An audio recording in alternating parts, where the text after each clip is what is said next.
Good morning students. आज हम आपकी समाज सेतु बुक के बारे में विस्तार से थोड़ा सा पढ़ते हैं। हमने अभी तक सारा कोर्स पढ़ लिया है, सिर्फ हमारे पास में समाज सेतु बुक ही बची है जो कि आपके पढ़ने के लिए है। समाज सेतु जो किताब है उसमें प्रारंभ के जो 1 से 5 चैप्टर हैं वो आपके 11th क्लास के लिए हैं। उसके बाद छठे चैप्टर से आगे जो चैप्टर है 5 वो आपके 12th क्लास के हैं। तो उसी में से सबसे पहला टॉपिक है आपका, मैंने पार्ट 6 लिखा है क्योंकि किताब के हिसाब से ये पार्ट 6 पर आता है, जो कि है समाचार लेखन। और समाचार लेखन क्या है उसको हम थोड़ा सा समझते हैं। समाचार जो है वो एक तरह की सूचना है। हम अपने चारों ओर होने वाली घटना या देश विदेश में होने वाली घटनाओं की जानकारी हमेशा प्राप्त करने को उत्सुक रहते हैं। तो हम ये कह सकते हैं कि समाचार जो है वो एक संप्रेषण का साधन है जो कि हमें देश विदेश में होने वाली घटनाएं, हमारे आसपास होने वाली घटनाओं की जानकारी हमें आसानी के साथ में देता है। तो समाचार लेखन क्या है, एक तरह से हम कह सकते हैं कि सूचना जो है वो सूचना ही समाचार के रूप में हमें प्राप्त होती है। अब ये सूचना जो है वो हमें अलग अलग तरह से मिलती है। जैसे हम सुबह सुबह इंतजार करते हैं सब लोग अखबार का, और अखबार के साथ में सब लोग चाय की चुस्कियां भी लेते हैं। कई लोग ऐसे होते हैं जिन्हें जब तक अखबार ना मिल जाए या सूचनाओं की प्राप्ति ना हो जाए या समाचारों की प्राप्ति ना हो जाए तब तक उनका दिन जो है वो आराम से नहीं बीतता। तो हम ये कह सकते हैं कि जो समाचार है वो हमारे जीवन का एक तरह से एक बहुत बड़ा हिस्सा है या एक अंग ही बन गया है जिसके बिना हम अपना समय व्यतीत नहीं कर सकते। तो समाचार लेखन जो है वो मुद्रित माध्यमों के लिए भी लिखा जाता है, और हम देखते हैं टीवी पर जो न्यूज आती है आप लोग उसे देखते हो तो उसके रूप में भी हमें समाचारों की प्राप्ति होती है। तो सबसे पहले हम देखते हैं कि जो सूचना हमें समाचारों के रूप में प्राप्त हो रही है वो सूचना जो है वो मुद्रित माध्यम में किस तरह से हमें मिलती है। तो अब मुद्रित माध्यम क्या है? मुद्रित माध्यम हो गया जितने भी पत्रिकाएं हैं, या फिर सबसे बड़ा रूप इसका माना जाता है वो होता है समाचार पत्र। समाचार पत्र जो है वो दैनिक भी होता है, हम बहुत सारे अखबार देखते हैं हमारे आसपास, और दैनिक के अलावा कई अखबार ऐसे होते हैं जो कि या तो साप्ताहिक छपते हैं या पाक्षिक होते हैं, यानी 15 दिन के समय के, या फिर कोई मासिक पत्र भी छपता है।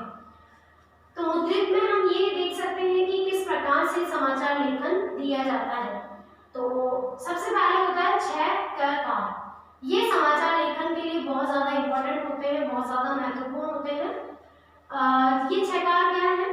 क्या, कौन, कहाँ, कब, क्यों और कैसे। यानी जो भी घटना हम पढ़ रहे हैं, सुन रहे हैं, उस घटना को सुनने और समझने के लिए कि वो घटना क्या है, कौन है जिसके साथ वो घटना हुई, कहाँ पर हुई, कब हुई, यानी उसका समय, क्यों, उसका कारण क्या था और कैसे।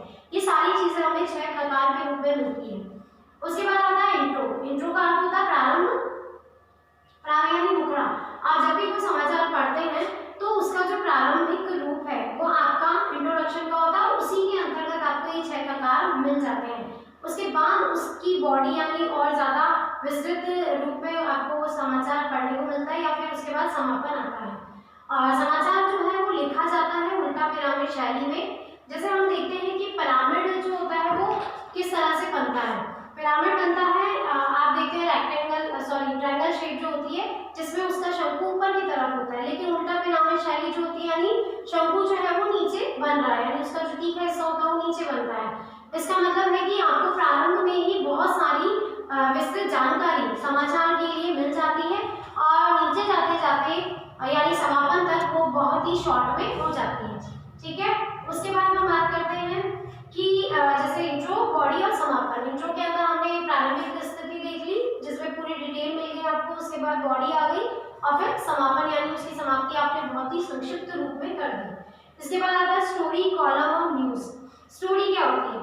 जो भी खबर समाचार के रूप में हमें प्राप्त हो रही है, चाहे वो मुद्रित रूप में मिल रही है, चाहे दृश्य श्रव्य साधनों में मिल रही है, यानी टेलीविजन या रेडियो पर, तो वो कहलाती है खबर। वो खबर ही क्या बनती है? स्टोरी बनती है।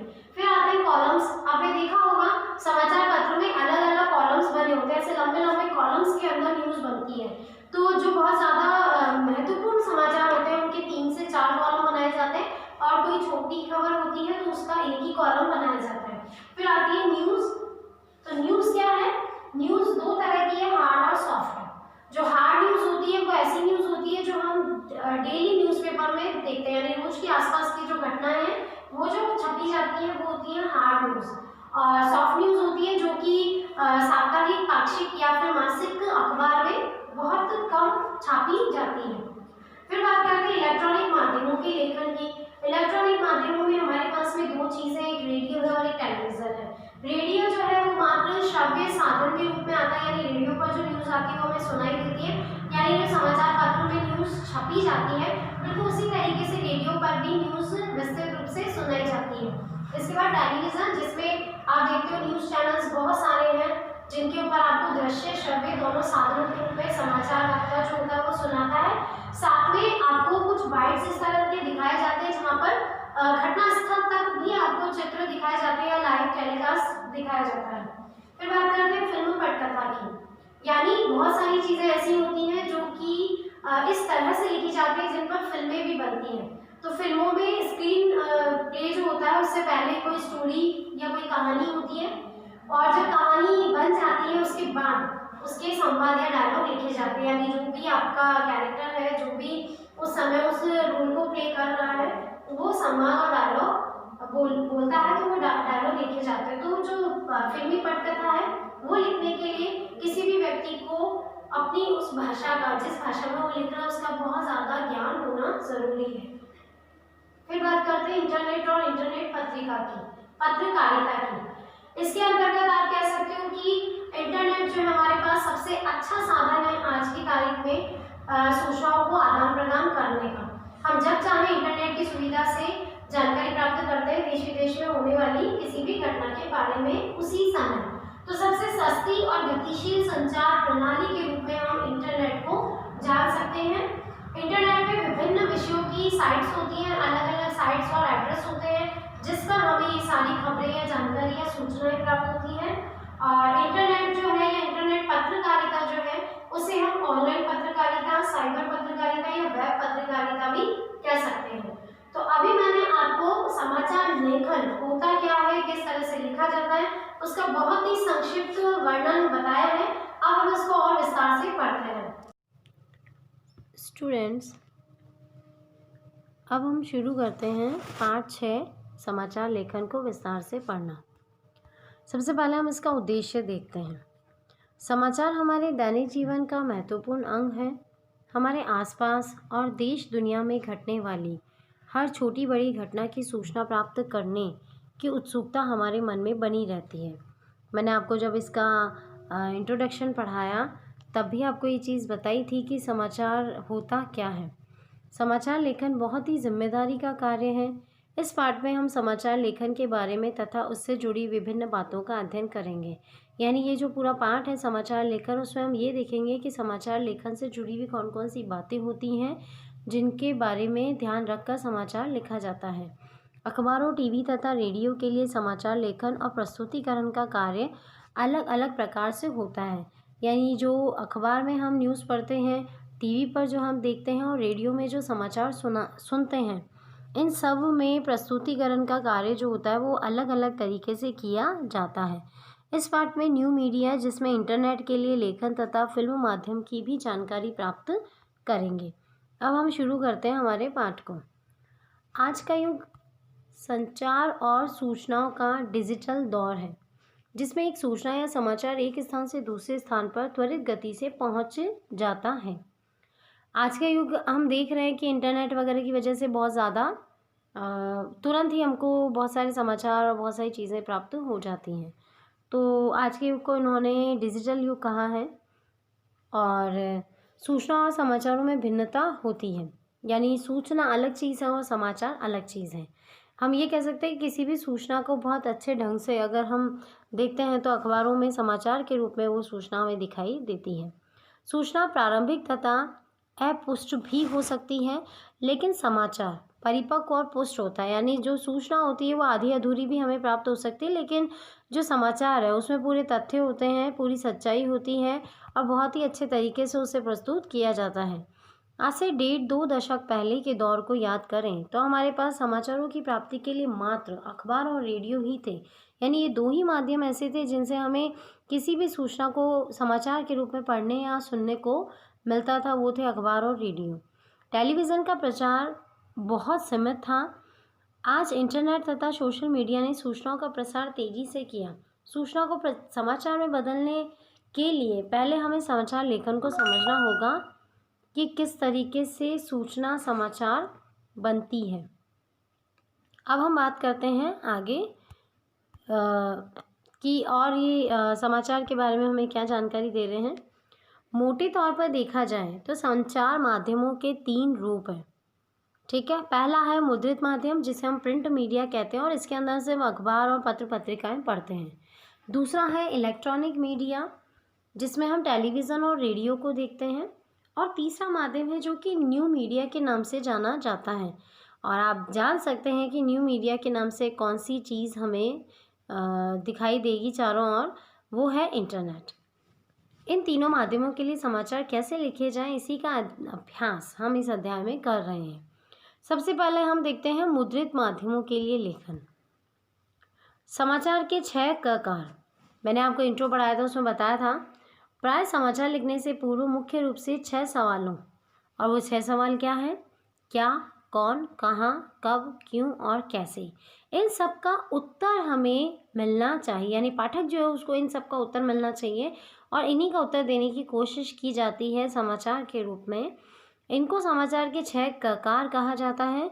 प्रथम 4 प्रश्नों के उत्तर जो है वो तो इंट्रो यानी जो प्रारंभिक समाचार है उसी में मिल जाता है, और अन्य 2 के जो उत्तर हैं वो समाचार के निचले भाग में, यानी और आप विस्तार से समाचार को पढ़ते हैं तो मिलते हैं।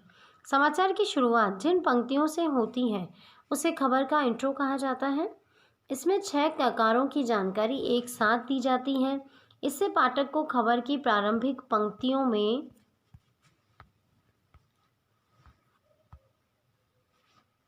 ही संपूर्ण सूचना एक साथ मिल जाती है। यानी अगर हम बात करें इंट्रो की, तो इंट्रो में क्या होता है कि जो प्रारंभिक सूचना होती है वो इंट्रो के रूप में किसी भी व्यक्ति को प्राप्त हो जाती है, और इंट्रो के बाद अगर उसे विस्तार से उस खबर को पढ़ता है तो उसे बाकी सारी जानकारी भी समाचार के रूप में पूरी विस्तृत रूप में मिलती है।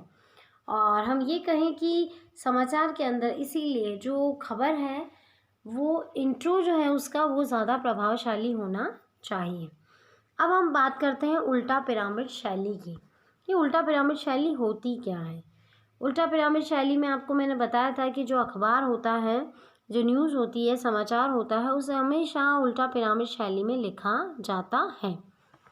आमतौर पर समाचार उल्टा पिरामिड शैली में ही लिखे जाते हैं। यह समाचार लेखन की सबसे उपयोगी और लोकप्रिय शैली है। इस शैली का विकास अमेरिका में गृह युद्ध के दौरान हुआ। इसमें महत्वपूर्ण घटना का वर्णन पहले प्रस्तुत किया जाता है, इसीलिए इसे उल्टा पिरामिड कह रहे हैं। उसके बाद महत्व की दृष्टि से घटते क्रम में घटनाओं को प्रस्तुत कर समाचार लिखा जाता है। समाचार में 3 चीज़ें हैं, इंट्रो है, बॉडी है और समापन है। इसी क्रम में घटनाएं प्रस्तुत की जाती हैं। सर्वप्रथम सबसे महत्वपूर्ण तथ्य को तथा उसके उपरांत महत्व की दृष्टि से घटते क्रम में समाचार को हमेशा लिखा जाता है। तो आपके लिए ध्यान रखने वाली बात यह है कि उल्टा पिरामिड होता क्या है। तो उल्टा पिरामिड क्या है, उसमें पहले ज़्यादा विस्तृत रूप से खबर दी जाती है और 3 टुकड़ों में खबर दी जाती है, इंट्रो, बॉडी और समापन। तो सर्वप्रथम सबसे पहले हम देख रहे हैं कि महत्वपूर्ण बिंदु पर बात की जा रही है, उसके उपरांत घटते क्रम में तथ्यों को रखा जा रहा है, इसीलिए ये उल्टा पिरामिड बन जाता है। उल्टा पिरामिड शैली में समाचार को 3 भागों में बांटा गया है, इंट्रो, बॉडी और समापन। अब बात करते हैं स्टोरी की। स्टोरी क्या होती है? हम ये कह सकते हैं कि जो खबर मीडिया के द्वारा हमें दी जा रही है वो उनके लिए एक तरह की स्टोरी ही होती है। तो मीडिया की दुनिया में खबर जो होती है उसे स्टोरी कहते हैं। स्टोरी से तात्पर्य कोई साहित्यिक कहानी नहीं होती, बल्कि कोई बड़ी या विस्तार पूर्वक लिखी जाने वाली खबर जो होती है उसे ही यहाँ पर वो स्टोरी कहते हैं।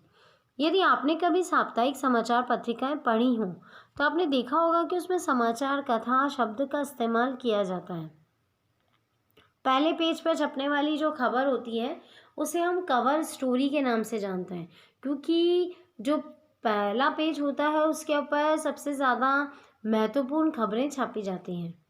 मीडिया कार्यालयों में रोजाना होने वाली न्यूज़ बैठकों में जो संपादक होता है, रिपोर्टर्स को जब रोज की रिपोर्टिंग का काम बांटते हैं, तब भी वह कहता है कि रिपोर्टर्स अपनी स्टोरीज मेहनत से लिखें। यानी हम ये कह सकते हैं जो खबर होती है समाचार के रूप में छपने वाली, उसे ही स्टोरी कहा जाता है।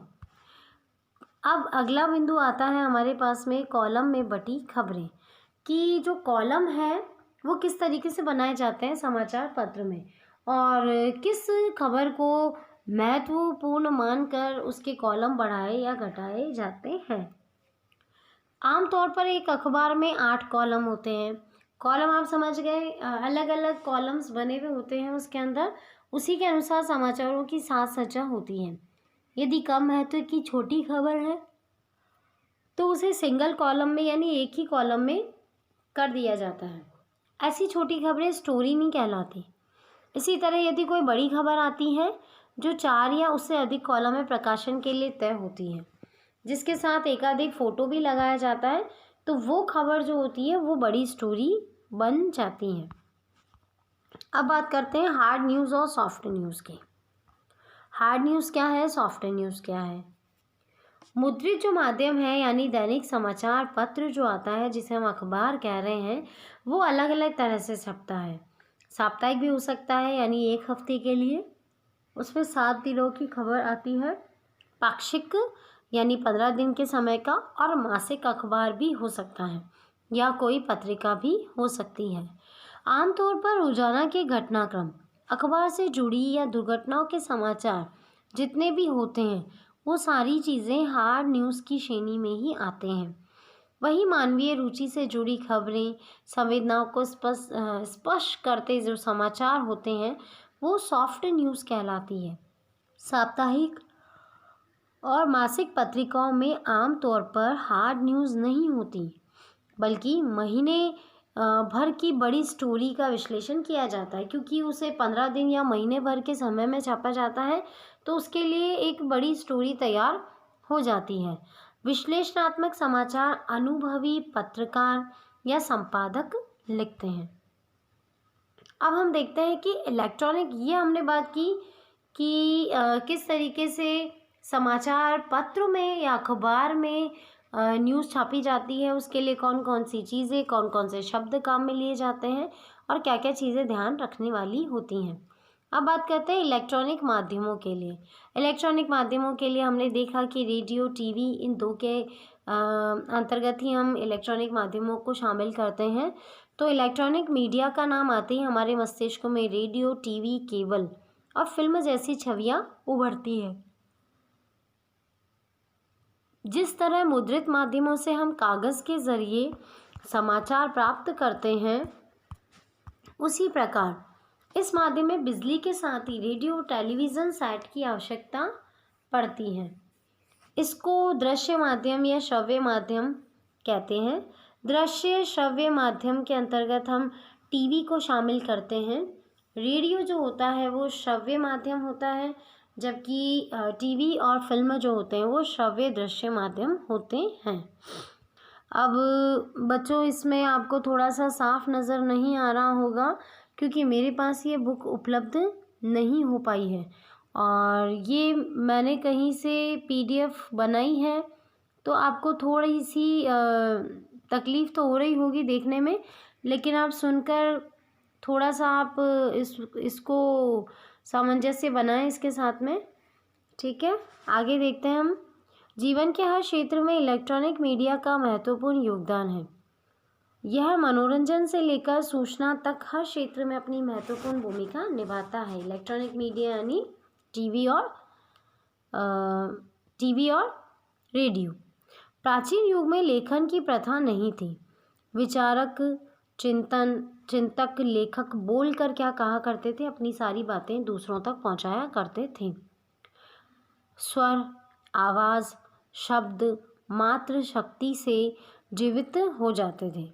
अतः ये कहा जा सकता है कि मानवीय स्वभाव स्वर के शब्द के अत्यंत निकट है। ध्वनि उसके अंतर समाहित रहती हैं। संपादन की प्रक्रिया की तरह शब्दों का जाल, शब्द का संचार बनता रहता है। ध्वनि और शब्दों के माध्यम को ही रेडियो कहते हैं। यानी जो हम रेडियो सुनते हैं उसमें हमें चित्र दिखाई नहीं देते, मात्र ध्वनि यानी शब्द जो होते हैं वो सुनाई देते हैं। इसी में सामंजस्य होता है। ध्वनि और शब्दों का तालमेल रेडियो में होता है। कालांतर में जब कैमरे का आविष्कार हुआ तो टेलीविज़न अस्तित्व में आया। इससे आवाज़ और चित्र एक साथ देखना संभव हुआ। यानी जब हम रेडियो पर कुछ सुन रहे होते हैं तो वहाँ सिर्फ हम कल्पना ही कर सकते हैं कि व्यक्ति किस तरीके से किसी बात को हमारे सामने प्रस्तुत कर रहा है, लेकिन टीवी में हमें आवाज़ के साथ साथ में वह व्यक्ति भी दिखाई देता है। समाचार साधनों ने विश्व की भौगोलिक दूरियां कम कर दी हैं। Computer, internet, email, multimedia, convergence, cyber space संदर्भित संचार के क्षेत्र में इलेक्ट्रॉनिक की महत्वपूर्ण भूमिका है। इलेक्ट्रॉनिक मीडिया के लिए लिखे जाने वाले समाचार जो होते हैं वो प्रिंट मीडिया यानी समाचार प्रिंट जो होते हैं उनसे बिल्कुल अलग होते हैं। अब हम बात करते हैं सबसे पहले रेडियो समाचार की, कि रेडियो समाचार जो है वो किस तरीके से सुनाई देता है। आपने यदि कभी रेडियो पर समाचार बुलेटिन सुना हो तो ध्यान दिया होगा कि उसमें अधिक विस्तार से खबरें नहीं होती हैं, क्योंकि रेडियो जो है उसमें आपको चित्र तो दिखाई दे नहीं रहा है, आपको मात्र आवाज़ आ रही है। तो आवाज़ में जो महत्वपूर्ण खबर है या उस खबर से जुड़ी जो महत्वपूर्ण पंक्तियां हैं वो ही खबर के रूप में सुनाई देती हैं। सामान्यतः अखबार के इंट्रो जितने या उसे थोड़ी बड़ी खबरें ही श्रोताओं तक पहुंचती हैं, क्योंकि रेडियो बुलेटिन की समय सीमा होती है तथा आधे घंटे के बुलेटिन में अधिक से अधिक खबरें शामिल करने की कोशिश की जाती है। दूसरी चीज़, इनके पास समय की कमी होती है। आधे घंटे के अंतर्गत ही इनको सारी खबरें बहुत अच्छे से सुनानी होती हैं। इसीलिए यहाँ पर हम ये कह सकते हैं कि रेडियो समाचार जो होता है वो बहुत ही संक्षिप्त रूप में सुनाया जाता है। रेडियो समाचार लिखते समय सहज, सरल और प्रवाहमय भाषा का प्रयोग किया जाना चाहिए जो श्रोता को सरलता से समझ में आ जाए, क्योंकि यहाँ पे श्रोता मात्र सुन रहा है और सुनकर ही उसे उस समाचार के बारे में सब कुछ समझना है। तो फिर उससे क्या करना चाहिए, जो समाचार पढ़ने वाला है या खबर सुनाने वाला व्यक्ति है उसकी भाषा बड़ी सरल, सहज और प्रवाहमयता उसकी भाषा में होनी चाहिए। अब हम देखते हैं टेलीविज़न समाचार।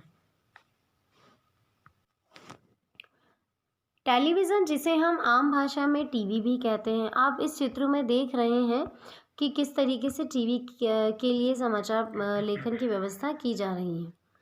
उसमें दृश्य यानी विजुअल्स की प्रधानता होती है। विजुअल्स मतलब सामने हमें चित्र दिखाई देते हैं, जो चीज़ सुनाई जा रही है, जिसके बारे में बताया जा रहा है, वो चीज़ हमें दिखाई भी जाती है। इससे संबंधित समाचार दिखाते समय समाचार से जुड़े दृश्य भी दिखाए जाते हैं। इससे आपको वो जो खबर दिखाई जा रही है, सुनाई जा रही है, वो और बहुत आसानी से समझ में आ जाती है।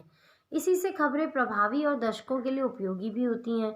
और क्योंकि जब दृश्य साधन साथ में होता है तो खबर जो होती है वो प्रभावी और आकर्षक लगती हैं। टीवी की दुनिया में विजुअल्स ही सब कुछ होते हैं। खबर की जो स्क्रिप्ट लिखी जाती है यानी जो कहानी लिखी जाती है वह भी दृश्यों के अनुसार ही होती है, या यूँ कह सकते हैं कि जैसे जैसे हमें दृश्य दिखाई देते हैं उसी तरीके से वो जो खबर है वो सुनाई दी जाती है, सुनाने का काम चलता है। तो जैसे जैसे दृश्य सामने आते जाते हैं वैसे वैसे ही उनके बारे में बताते हुए स्क्रिप्ट जो है, कहानी जो है वो साथ चलती जाती है। दृश्य के जो काम है वो कैमरा करता है और वहीं स्क्रिप्ट लिखने का जो काम है वो रिपोर्टर या संपादक करता है।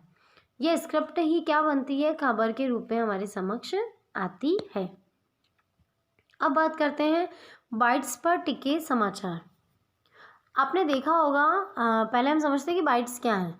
तो आपने देखा होगा कि टीवी समाचारों के साथ संबंधित खबर को स्थापित करने के लिए उसमें समाचार से जुड़े लोगों की 20 सेकंड से लेकर 40 सेकंड तक के लघु साक्षात्कार भी होते हैं।